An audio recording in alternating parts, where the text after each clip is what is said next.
Hello and welcome to another one of my videos. Today's video is going to be a bit of an educational one.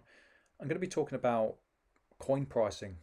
I had a very interesting offer the other day of a coin and I just thought I had to share it with you. I won't go into details about who offered it to me, but it is a gentleman that I've been dealing with consistently over the last few months.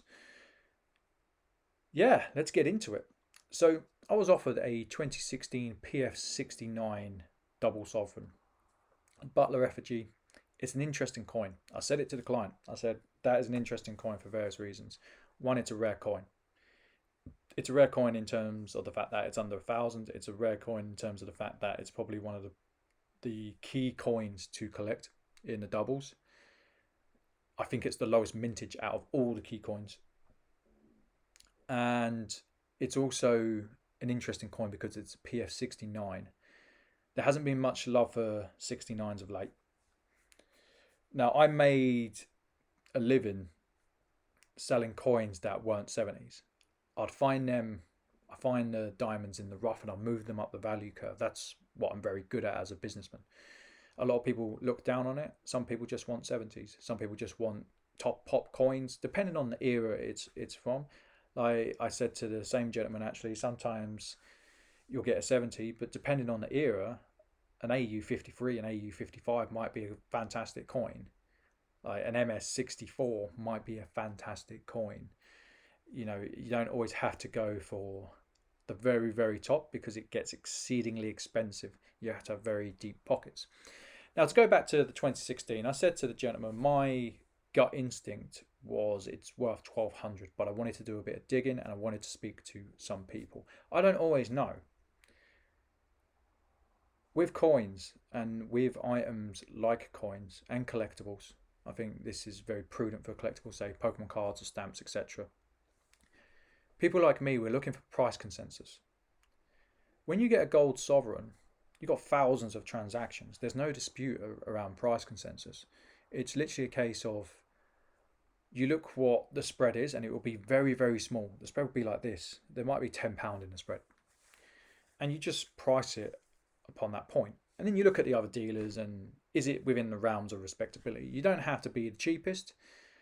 Some people want to be the cheapest. That's fine. They want it in, they want it out. But I've always found if you just treat people fairly, both on the buy and the sell side, you're actually going to do okay. You'll sell what you have. I had some coins in yesterday just to show you my type of model. Typically, I was putting £10 a coin on. I looked at Atkinson. I was like, I can't charge you £10 plus post because Atkinson's £7 cheaper. I'll charge you, I think 11 I was £1 over Atkinson's, and he was like, "No, that's fine." I said, "Look, I've still got to take the postage out, which is going to cost me £7.35 on paper anyway." So yeah, with sovereigns it's easy.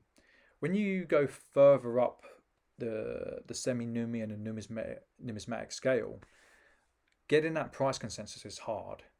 It gets harder and harder, and sometimes a coin is simply worth what someone is willing to pay in terms of that side. Now you could argue that's the same for any coin, but there's less price consensus. So the buyer, they're kind of making a jump into the unknown.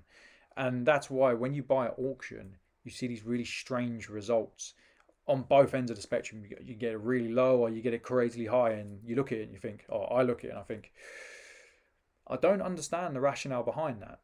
I really don't. Someone's either had a bargain or someone's got ripped off, and that works on the flip side. So if it sells really cheap, the person who had a bargain is a buyer and the person who got ripped off is a seller, and vice versa. That's just how it is. It's one of the reasons I'm not a seller at auction but a buyer at auction, because it can be incredibly lucrative, believe it or not. Not to make it all about money, but it just is what it is. You got to find it, however. So in terms of this coin, I said to him, my gut instinct is it's a £1,200 coin, which will put me at £1,100. Just under 10% margin. Obviously, I got costs afterwards, but that's by the by. I said I want to speak to other people. We'll see where it's at. Now, there was another gentleman. I've dealt with him in the past. He likes his high-end coins. He put one up for sale, same grade. He put up for 1,400. And I spoke to another gentleman who he spoke to a few contacts himself. And he said originally he said there's one dude who's like, I wouldn't pay over $1,000 for it. And I went, what are you talking about? Like, no, it's that's a crazy price to offer someone for a 2016 double. It really is. But that's not me disrespecting that trader either. Everyone works in different ways. Um, I don't agree with his valuation, but that's a market. That's how a market is made. And we're going back to the sovereign example. When you've got lots of sovereigns, you've got lots of decision making processes. When you've got a couple of items sold, you've got less information to go off. Now, that doesn't mean I'm right and he's wrong, or he's right and I'm wrong. It just means we're at different parts of the spectrum in terms of the pricing. And that's kind of difficult for some people to get their heads around. That is what it is. There was another dealer who sells on MA shops. He said it was 1,200. He'd buy at 11, and he'd add the added charge if it was on different websites that incurred a charge. So he was on my line of thinking. Then there was another guy who was in between. There was also an auction, the coin cabinet auction. I haven't used auctions in a while. That's mainly down to tax purposes. They're a decent auction. I haven't used them since they've been 0% commission. That's just is what it is. It's not that it put me off the price. It doesn't really matter. I just haven't used them for a while. Now, they had a PF70 and a PF69. I looked at that and I thought, PF70 might hinder the 69. However, the 69 is still an interesting coin. So let's see where the dice lay. And I was talking to the gentleman I spoke to about it, and he said, yeah, let's see where the dice lay. I was like, okay, that's fine. So I'm at 1,100 at 1,200. My rationale is this. I can always go back to the gentleman and say, look, if it's lower, I can offer you 1,000. Anything over 1,100, I can break bread. Just to get the coin through the door. It limits my risk and it increases your potential upside if it isn't worth that. Some people go for that, some people don't. That's a tactic that I've used many times over the years. And it's something that people like because it gives them kind of a choice in the decision-making process. And I'll just show them, like, if I sell it for more, I'll just show them. It's not a problem. You want to have a look? Not a problem. I've got nothing to hide. My spread is this. Not a problem. And this auction, it sold at 825 plus commission. And I just went, nothing I could do with that. I don't believe in a month of Sundays that is worth 875. That coin is not worth 875. A key date, lowest mintage, proof, double 2016, not a chance. Someone's had an absolute bargain on that.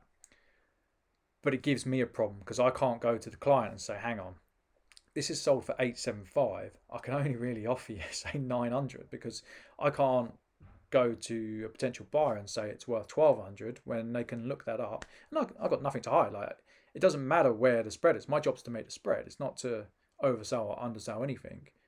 I have to call the spread. That's literally why I get paid. But I can't go to that client and say, hang on, it's worth 1,200. However, once just sold for this price, they're going to say, nah, you're full of shit, Sean. And to be honest, whilst they're wrong, you can't blame them for saying that or thinking that because they're looking at the price point and saying, that doesn't quite add up. So the gentleman who put up at 1,400, I feel a bit sorry for him because he's got a coin and he's listed it and it's gone for £425 less than what he's listed for. Now, I thought 1,400 is the potential max, absolute max. I wouldn't personally position it at that price point. I think 1,200 is where it's at. But the consensus, it's not like the Sovereign, going back to the Sovereign example. The Sovereign, you've got loads, thousands and thousands of price points, and it's easy to have a price consensus. With these types of coins, it's harder to find that price consensus. And when it goes wrong, the wheels really fall off. Someone had an absolute bargain, good for them, but I can't go to a client and say I'm offering you 900 quid and I know deep down it's worth more, a lot more as well. It's not how I trade. There are traders out there that would, that's on them, but it's not for me. So yeah, that's kind of my rationale on how I would price something. It's not easy. This job isn't easy. A lot of people think you come in, you buy low and you sell high. There's a lot that goes into it. Sometimes when you're at auction, you get very lucky when selling. And sometimes when you're when buying, you get lucky. Sometimes when you're selling, you get absolutely nailed to a cross, and that's just how it is. Personally, I think you need to go to someone with specialist knowledge or sell it on a fixed price on social media or wherever to a dealer. But those are some of the pitfalls. Anyway, I hope you've enjoyed the video. I will see you on the next one.